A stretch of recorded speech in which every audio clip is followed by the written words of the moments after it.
दोस्तों, अगर आपने अपना गोल तय कर लिया है, अगर आप चाहते हैं कि लॉकडाउन के समय का भरपूर उपयोग किया जाए, अगर आप चाहते हैं कि 2-3 महीने में आप अपने गोल को, अपने लक्ष्य को सिद्ध करने की ओर चल निकले, तो दोस्तों ये बहुत ही अच्छा समय है आपके लिए।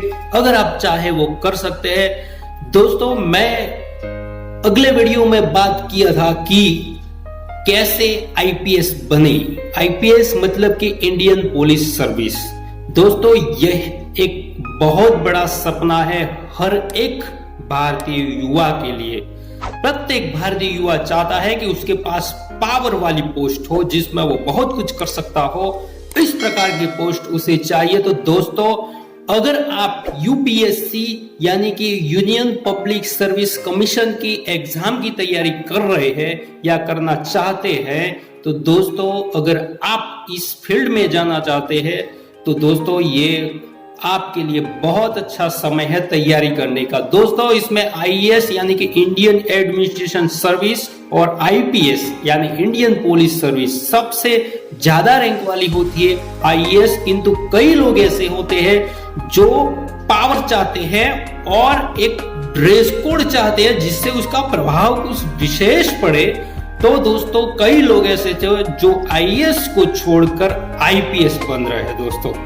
तो ऐसे में दोस्तों, इस एग्जाम को देने के लिए क्या करेंगे, इसके लिए मैं अपने वीडियो में नीचे डिस्क्रिप्शन में लिंक दे दिया हूं कि आने वाली आईपीएस की एग्जाम या आईएएस की एग्जाम कैसे पास करें। किंतु दोस्तों, यहां पर आपको ये समझने की जरूरत है कि आईएएस जब आप सिलेक्ट करते हैं तब आप डिप्टी कलेक्टर या डिस्ट्रिक्ट मजिस्ट्रेट के पद पर जाते हैं, और जब आईपीएस का सिलेक्शन आप करते हैं तब पुलिस सर्विस में जिला पुलिस अधिकारी के तौर पर आप काम करते हैं। पहले 2 साल प्रमोशन होता है, इसके बाद आपकी पोस्टिंग होती है।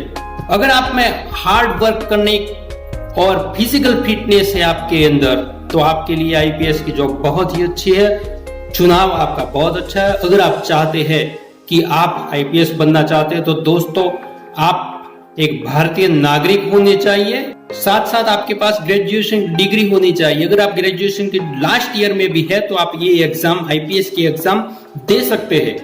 इसमें उम्र कितनी होनी चाहिए, तो जनरल के लिए 21 से 33 साल और ओबीसी एससी एसटी के लिए 21 से 35 साल तक की उम्र तक आप ये एग्जाम दे सकते हैं। दोस्तों, यहां पर एक दूसरी बात यह है कि अगर आप इसमें सिलेक्ट हो जाते हैं तो आपको स्टेट में भी नौकरी मिल सकती है और सेंट्रल में भी।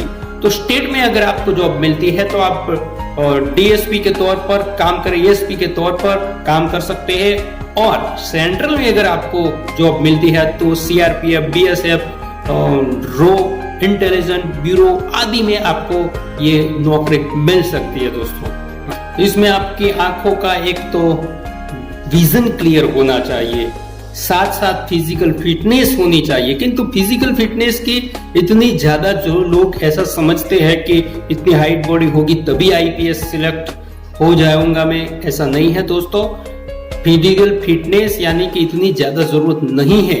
अगर आपने अच्छे से तैयारी की है तो इसमें आपको प्रीलिम एग्जाम, मेन एग्जाम और इंटरव्यू, तीनों चरणों में से आपको बाहर निकलना होता है, और अगर आपकी अच्छी रैंक है तो आपको आईपीएस के तौर पर सिलेक्शन मिल सकता है। दोस्तों, तो तैयारियां शुरू कर दीजिए। राह किसकी देख रहे हैं, बहुत अच्छा समय है। जिस प्रकार से हमने अगले वीडियो में भी बात की थी कि किस प्रकार से तैयारियां करें, तो दोस्तों बेसिक तैयारी सबसे पहले शुरुआत कीजिए, वहीं से आपको सब कुछ मिलेगा। जो लोग ऐसा सोचते हैं कि दूसरे लोग क्या कर रहे हैं, तो आप दूसरे लोगों की मत सोचिए, क्योंकि प्रत्येक व्यक्ति की कमियां और खूबियां प्रत्येक व्यक्ति को ही पता होती है।